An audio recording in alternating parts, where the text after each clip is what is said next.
ನೀನೀಗ ಆ ಲೆಟ್ರನ್ನ ಓದ್ತಾ ಇದೀಯ ಅಂದರೆ ನಾನು ಸೋತಿದ್ದೀನಿ ಅಂತ. ಸೋತಿರೋ ನಾನು ನಿನ್ನಿಂದ ದೂರ ಹೋಗ್ತಾ ಇದ್ದೀನಿ. ಯಾವತ್ತೂ ನಿನ್ನ ಕಣ್ಣ ಕಾಣಿಸ್ಕೊಳ್ಳೋದಿಲ್ಲ.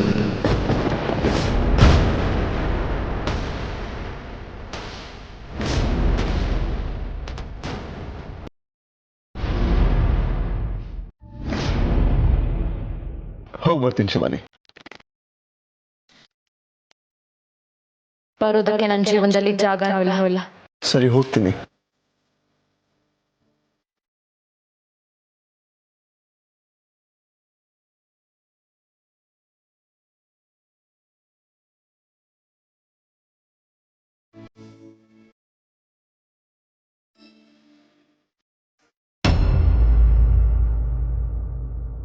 ತ್ರಿಶೂಲ್, ಎದ್ಯಾ?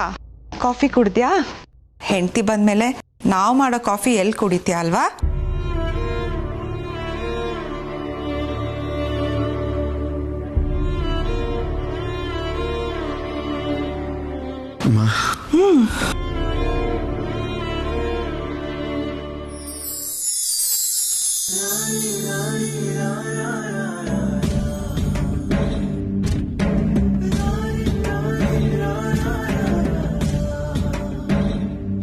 ಏನಾಯ್ತು ತ್ರಿಶೂಲ್? ಕಾಲಿಗೆ ಯಾಕೋ ಮುಗಿತಾ ಇದ್ಯಾ? ಹೇಳು, ಏನಾಯ್ತು ಹೇಳೋ.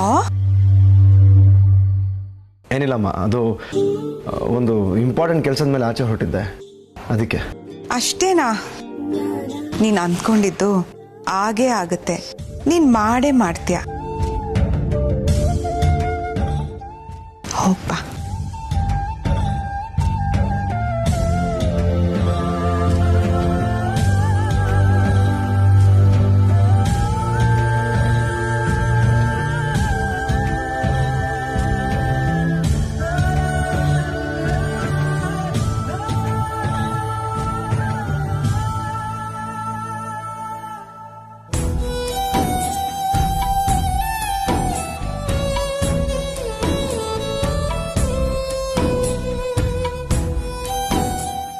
ಬ್ರೋ, ಅದಕ್ಕೆ ಎಲ್ಲಿ ಇನ್ನೂ ಎದ್ದಿಲ್ವಾ? ಎದ್ದಿದ್ದಾಳೆ. ನೀನ್ ಯಾಕೆ ಒಂಥರ ಇದೆಯಾ? ನನಗೇನಾಗಿಲ್ವಲ್ಲ, ನಾರ್ಮಲ್ ಆಗಿದ್ದೀನಿ. ಬರೀನಮ್ಮ, ಅಣ್ಣನಾಗಿ ನನ್ನನ್ನು ನೀವು ಎಷ್ಟು ಇಷ್ಟಪಡ್ತೀರಾ? ಯಾಕೆ ಈ ತರ ಕೇಳ್ತಿದ್ಯಾ? ಸುಮ್ಮನೆ ಕೇಳಬೇಕು ಅನಿಸ್ತು, ನೀವು ಹೇಳಿ. ನೀನೇನೋ ಅವಾಗ ವಿಚಿತ್ರವಾಗಾಡ್ತೀಯಾ? ಇನ್ನೊಂದ್ಸಲಿ ಹೀಗೆಲ್ಲ ಕೇಳಿದ್ರೆ ಸರಿ ಇರಲ್ಲ. ಕೇಳಕ್ ನಾನೇ ಇರೋದಿಲ್ವಲ್ಲ. ಅಂದ್ರೆ ಏನಿಲ್ಲ, ಆಚೆ ಹೋಗ್ತಾ ಇದೀನಿ ಅಂತ ಹೇಳಿದೆ. ಹೊರಗಡೆ ಹೋಗಕ್ ಈ ತರ ಎಲ್ಲ ಮಾತಾಡ್ಬೇಕಾ? ಸುಮ್ನೆ ಹೋಗು.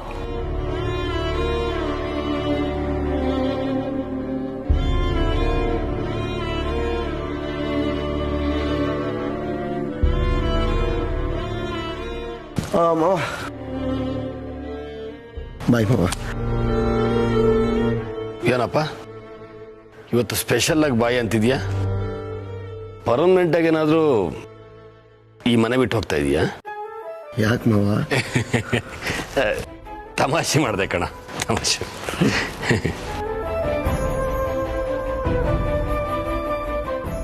ಇವನ್ ಯಾಕೆ ಹಾಗಂದ?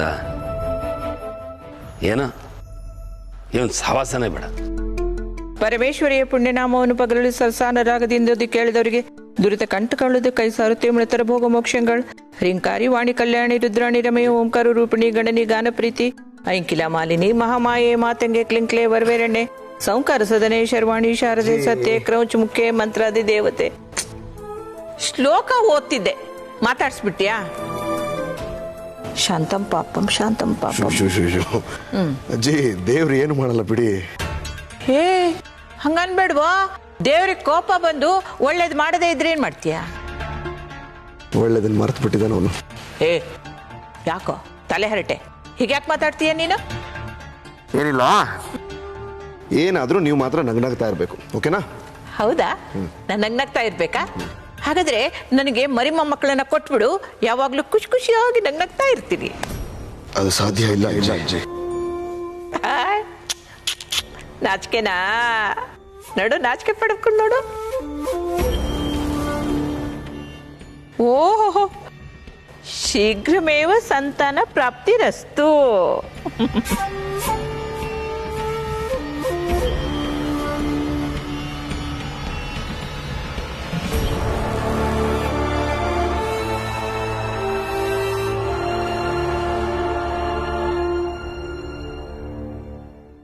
ಅಮ್ಮ, ಏನ್ ಮಗ್ನೆ, ನನ್ ಕೆಲಸ ಜಾಸ್ತಿ ಇದೆ.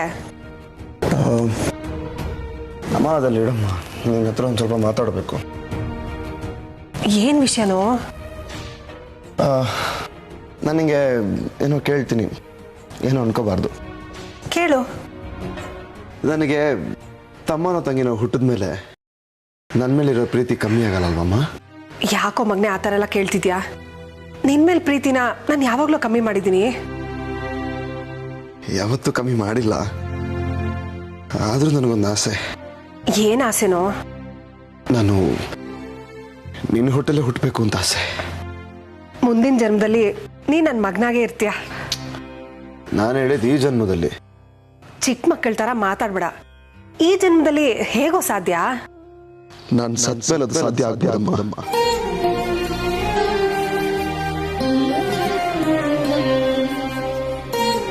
ಅಯ್ಯೋ, ಇದೆಲ್ಲ ಯಾಕೋ? ಎದೋಳು. ಇದು ನಿನ್ನ ಪ್ರೀತಿಗೆ, ನಿನ್ನ ಮಮಕಾರಕ್ಕೆ. ನಿನ್ಗೇನೋ ಆಗಿದೆ ಕಣೋ. ಶಿವಾನಿಗೆ ಹೇಳಿ ಸರಿ ಮಾಡಿಸ್ತೀನಿ ತಾಳು. ಸರಿಯಾಗಿ ರುಚಿರು ನಮ್ಮ ನಮ್ಮದು. ಬಿಡು ಬಿಡು.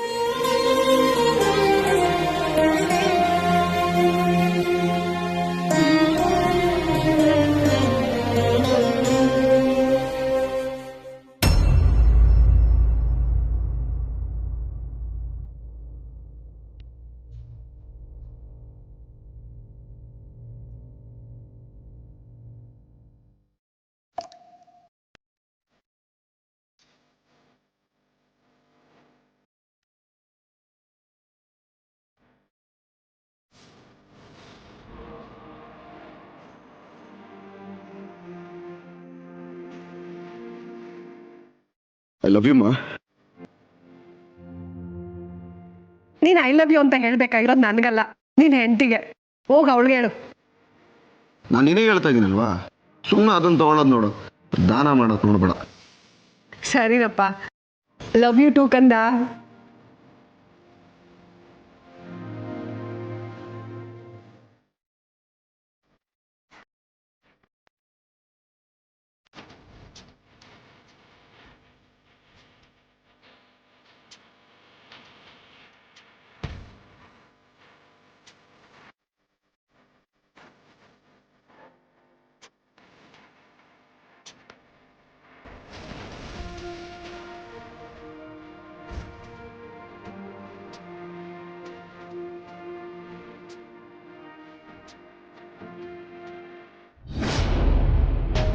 ಅಬ್ಬಾ, ಕೊನೆಗೂ ಈ ತ್ರಿಶೂಲ್ ಹೇಳ್ದಾಗೆ ಮಾಡ್ತಿದ್ದಾನೆ.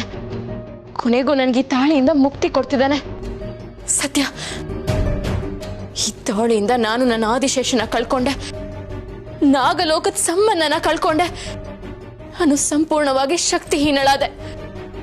ಆದ್ರೆ ಈಗ ಅವನಾಗವನೇ ನನ್ನಿಂದ ದೂರ ಹೋಗ್ತಿದ್ದಾನೆ. ನನಗೆ ಯಾವ ತೊಂದರೆನೂ ಇಲ್ಲ. ನಾನೀಗ ಎಲ್ಲ ಸಮಸ್ಯೆಗಳಿಂದನೂ ಹೊರಗೆ ಬರ್ಬೋದು. ನಾಗಲೋಕನ ಪ್ರವೇಶ ಮಾಡೋದಕ್ಕೆ ನಾನು 2 ಅಮಾವಾಸ್ಯೆಗಳನ್ನ ಕಳೆಯೋ ಅವಶ್ಯಕತೆನೇ ಇಲ್ಲ. ಆ ಶಿಕ್ಷೆಯಿಂದನೂ ನಾನು ಪಾರಾಗ್ಬೋದು.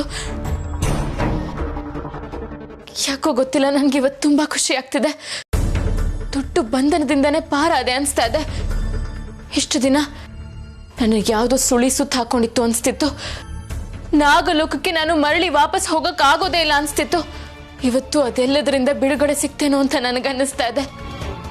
ಇಷ್ಟು ದಿನ ನಾಶ ಆಗಿದೆ ನನ್ನ ಕನಸುಗಳು ನನಸಾಗುತ್ತೆ ಅನ್ನೋ ಆಸೆ ಮತ್ತೆ ಚಿಗುರ್ತಾ ಇದೆ. ಪರಮೇಶ್ವರ, ನಾನು ನೀನು ಹೇಳ್ದಾಗೆ ಮಾಡಿದ್ದೀನಿ. ಈ ಮನೆಗೆ ಬಂದೆ, ತ್ರಿಶೂಲ್ ಜೊತೆನೂ ಅದೇ. ಈಗ ಅವನಾಗೋನೆ ನನ್ನ ಬಿಟ್ಟು ದೂರ ಹೋಗ್ತಿದ್ದಾನೆ.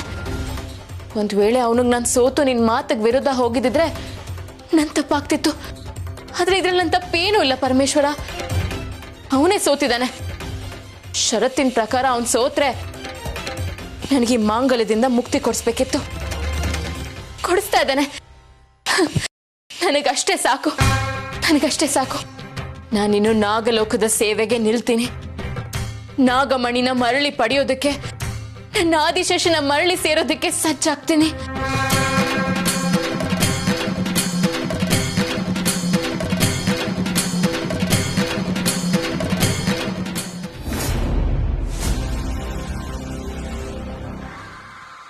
ಅಳಿಮಯ್ಯ, ಯಾರನ್ನ ಹುಡುಕ್ತಿದೀಯಾ? ಏನ್ ವಿಷಯ? ಎಲ್ಲಿದ್ದಾನೆ ಮಾವ ಅವನು? ಅವನು ಅಂದ್ರೆ ಯಾರು? ಇನ್ಯಾರು? ತ್ರಿಶೂಲು. ಅವನಾ? ಅವನು ಬೆಳಿಗ್ಗೆನೆ ಎದ್ದು ಎಲ್ಲ ಹೋದ. ಯಾಕೋ? ಅವ್ನ ಮನೇಲಿದ್ರೆ ಮನ್ಸೇ ಆಗಲ್ಲ ಮಾವ ಮನೆಗೆ ಬರಕ್ಕೆ. ಅವ್ನು ನೋಡಿದ್ರೆ ಮೈಯೆಲ್ಲ ಉರಿಯುತ್ತೆ ನನಗೆ. ಕೂಲ್ ಅಳಿಮಯ್ಯ, ಕೂಲ್. ನನ್ನ ಲೈಫ್ ಹೇಗಿತ್ತು ಮಾವ? ಯಾವ ಸ್ಥಿತಿಗೆ ತಂದಿಟ್ಟಿದ್ದಾನೆ? ಶಿವಾನಿ ನನಗೆ ಸೇರ್ಬೇಕಾಗಿದ್ದು. ಇವತ್ತು ಅವನು ಏನ್ ಸ್ಥಾನದಲ್ಲಿದ್ದಾನೋ ಆ ಸ್ಥಾನದಲ್ಲಿ ನಾನು ಇರ್ಬೇಕಾದವನು. ನನಗೆಲ್ಲ ಅರ್ಥ ಆಗುತ್ತೆ.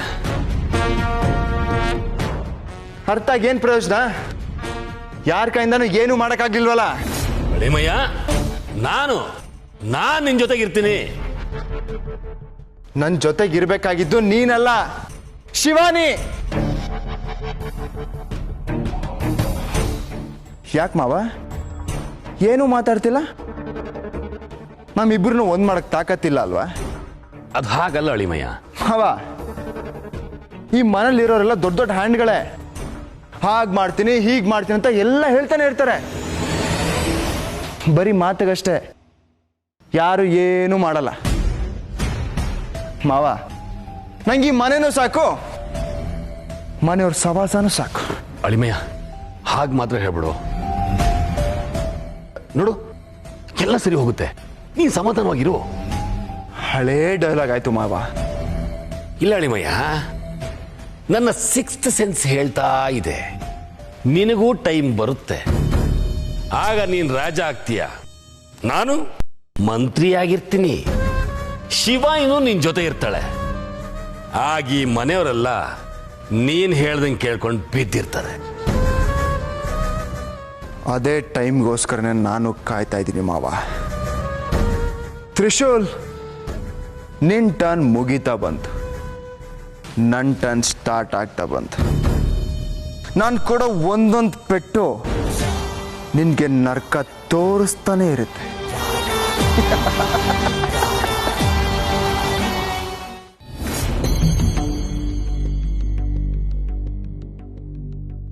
ತ್ರಿಶೂಲ್ ಏನೋ ಈ ತಾಳಿಂದ ಮುಕ್ತಿ ಕೊಡಿಸ್ತೀನಿ ಅಂತ ಹೇಳ್ದ. ಆದ್ರೆ ಏನ್ ಮಾಡಿರ್ಬೋದು ಅವನು? ಒಂದ್ ವೇಳೆ ಮನೆಯವ್ರ ಹತ್ರ ಎಲ್ಲ ಮಾತಾಡಿ ನನಗೆ ಮದ್ವೆ ಇಷ್ಟ ಇಲ್ಲ ಅಂತ ಹೇಳಿದಾನ? ಹಾಗಾಗಿರೋಕ್ ಸಾಧ್ಯನೇ ಇಲ್ಲ. ಹಾಗೇನಾದ್ರೂ ಆಗಿದ್ದಿದ್ರೆ ಮನೆಯವರೆಲ್ಲ ಬಂದು ನನ್ನ ಪ್ರಶ್ನೆ ಮಾಡ್ತಿದ್ರು. ಮತ್ತಿನ್ನೇನ್ ಮಾಡಿರ್ಬೋದು ಅವನು? ಗೊತ್ತಾಗ್ತಿಲ್ವಲ್ಲ. ನಾನಿಲ್ಲಿ ಬಂದಿದ್ದು ಇದನ್ನು ಕೊಟ್ಟು ಹೋಗೋಣ ಅಂತ. ತಗೋ. ಏನಿದು? ಪತ್ರ, ಲೆಟರ್.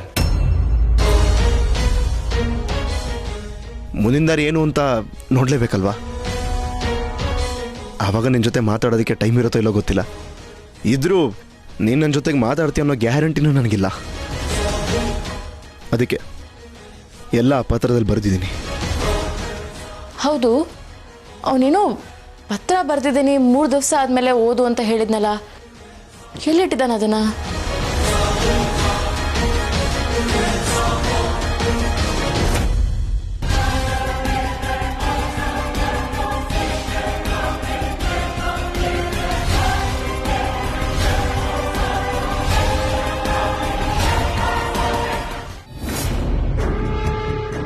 ಏನಿದು?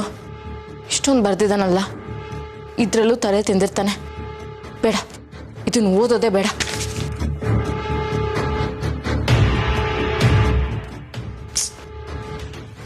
ಆದ್ರೂ ಯಾಕೋ ಮನ್ಸು ತಡಿತಿಲ್ವಲ್ಲ. ಇಷ್ಟು ದಿನಾನೇ ಒಂದು ಕಾಟನ್ನ ತಡ್ಕೊಂಡಿದ್ದೀನಿ. ಒಂದ್ಸತಿ ಓದೇ ಬಿಡ್ತೀನಿ.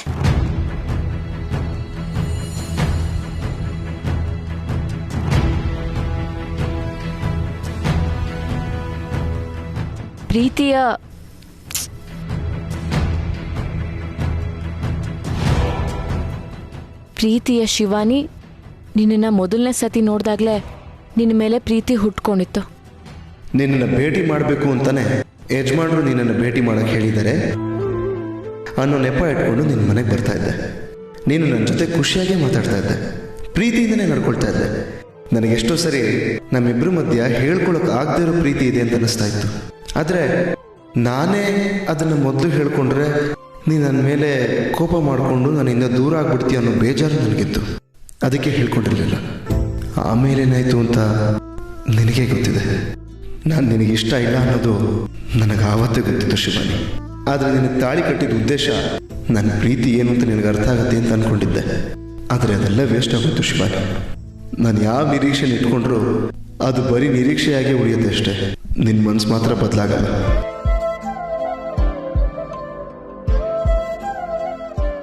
ನೀನೀಗ ಲೆಟ್ರನ್ನ ಓದ್ತಾ ಇದೆಯಾ ಅಂದರೆ ನಾನು ಸೋತಿದ್ದೀನಿ ಅಂತ. ಸೋತಿರೋ ನಾನು ನಿನ್ನಿಂದ ದೂರ ಹೋಗ್ತಾ ಇದ್ದೀನಿ. ಯಾವತ್ತೂ ನಿನ್ನ ಕಣ್ಣ ಕಾಣಿಸ್ಕೊಳ್ಳೋದಿಲ್ಲ.